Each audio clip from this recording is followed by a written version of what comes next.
28th, 2025. And I'll start with the roll call, please. Yes, Mayor. Mayor Gilman. Here. Mayor Pro Tem Lang. Here. Councilmember Rule. Here. Councilmember Whitman. Here. Councilmember Mang. Here. And Mr. Montgomery, will you lead us in the Pledge of Allegiance? Yes, Mayor. Everyone please rise as you are able.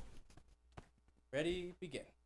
I pledge allegiance to the flag of the United States of America and to the republic for which it stands, one nation, under God, indivisible, with liberty and justice for all. Thank you, Mr. Montgomery. Approval of the agenda? Or any changes to the agenda? Motion to approve? Or changes? Yes, I actually had a change. Okay. It's my understanding that Ramey and Associates is going to be here tonight. Is that correct? That's correct, Okay. Councilmember. Would Mayor it- Pro Tem, pardon me. I would like to make a motion to move item number 6 up to the beginning. We're just talking about the Oh, closed so session one closed first. We're not there yet. Never mind. There's Then- going to be some other changes Then to I'll that one. make a motion to approve the closed session agenda. Second. All those in favor? Aye. Aye. Opposed? Okay. With that, we can convene to our closed session, correct? Mr. Mayor, we must take public comment on the closed session before we convene, if there is any Thank public you. comment. This is my first closed session, everybody. Yeah. Please, any public And- comment? I don't have any cards, but Mayor, yes. excuse me, that was my fault. We Okay. do have 2 public comments in-house here. First, we'll have Larry Steingold, followed by Sousa Francina. Thank you so much. Welcome back. Happy New Year. Is Yes. it public comment or on the agenda item? We're taking public comments for our special meeting agenda, so we are taking public comments on the notice special items. Closed The three session. closed On session Monday, items. so if I want to say something on agenda 1, I can, correct? On the agenda of our closed session? Right. Yes. Okay, great. Regarding the property on 408 North Montgomery, while I think it's appropriate for the city to be involved in affordable housing, the value of the property could have more of an impact on creating part of our Ojai land trust, because you have, whether it's $500,000 or $750,000 or $1 million, because that's what land's selling for. And I think before we pull the trigger on building 8 units, we may want to investigate what that number is worth to us to help more than 8 people, help 20 people, 30 people, help families, help whatever, because the money's sitting there. Can it go to as a stipend to lower rent? Can it help to offset something other than building? I mean, we need more housing. Okay, that's a given.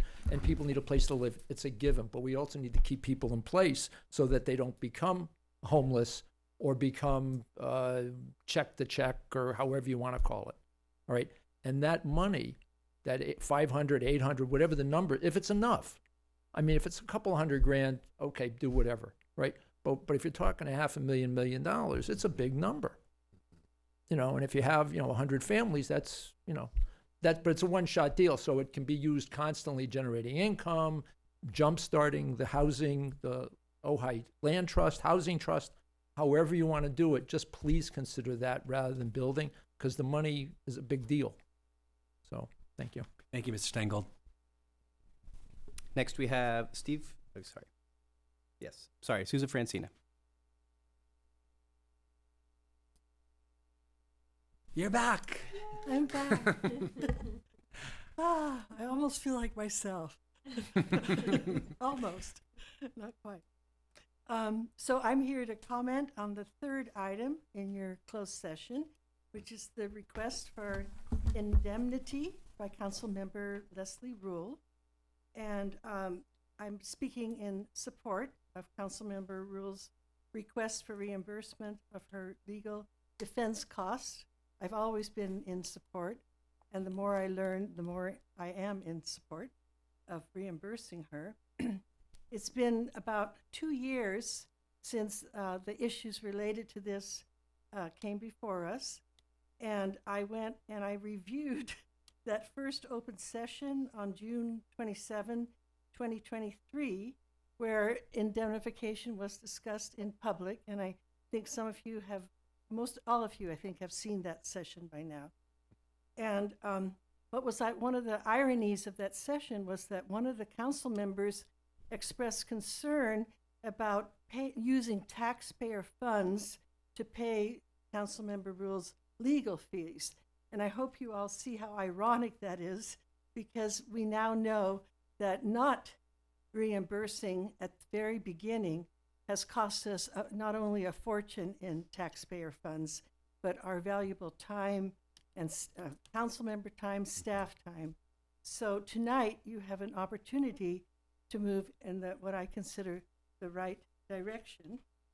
And so I don't think I need to say anything more. I feel like it's both legally and ethically responsible to move forward on this so it's not hanging over your head over the whole of 2025. Thank you. Thank you, Ms. Francina.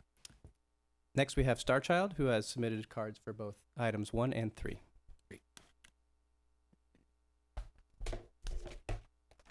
Good evening, Mayor and Council. First, let's talk about item 1. We're talking about the Habitat for Humanity project at 408 North Montgomery Street. I remember when this was first proposed. I quite like Habitat for Humanity. I volunteered there myself. I have 2 t-shirts from participating. When I looked at the agenda today, I wasn't really sure what it's about. I remember there was a memorandum of understanding signed with Habitat for Humanity wherein we would lease the property for a 99-year term at $1 a year. Here it says price and terms of payment are what are under negotiation. That's sort of baffling to me. I don't really get it. And so I looked into what notice requirements there are for agendas, for closed sessions. And what I found out is that the agenda should provide interested persons with an understanding of the subject matter which will be considered.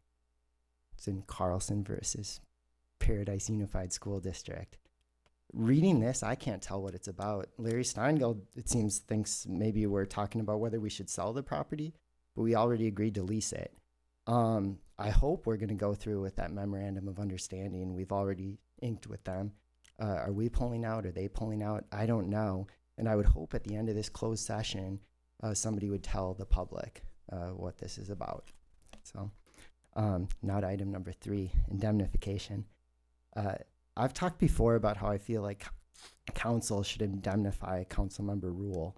I think she acted in good faith within the scope of her duty as a city council member to provide us, the public, with transparency and understanding about what happened in closed session, which wasn't even necessarily on the agenda. And I think that if any council member is allowed to be sued for tens or hundreds of thousands of dollars in fees and incur tens or hundreds of thousands of dollars in fees, they won't be able to well execute their job. They'll be afraid that bringing something transparency could incur a lawsuit from one of their neighbors. And for that reason, I think it's really important that she be indemnified, but also that we have transparency behind what happened.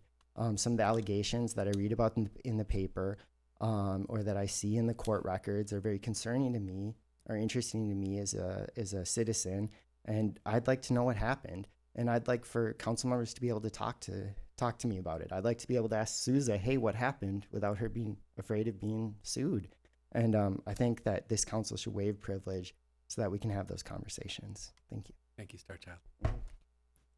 No more public comments and no attendees on Zoom, Mayor. Okay, thank you. I've got an announcement, and that is that it's been previously decided I had a conflict of interest on one of the items on the agenda for closed session. So when that item comes up, I'll be stepping outside of the room. And we need to specify which item that is, and that would be item number 2. As I recall, the water lawsuit is you represent parties in that case. Yep. Thank you. Okay. Shall we adjourn? Yes. Okay.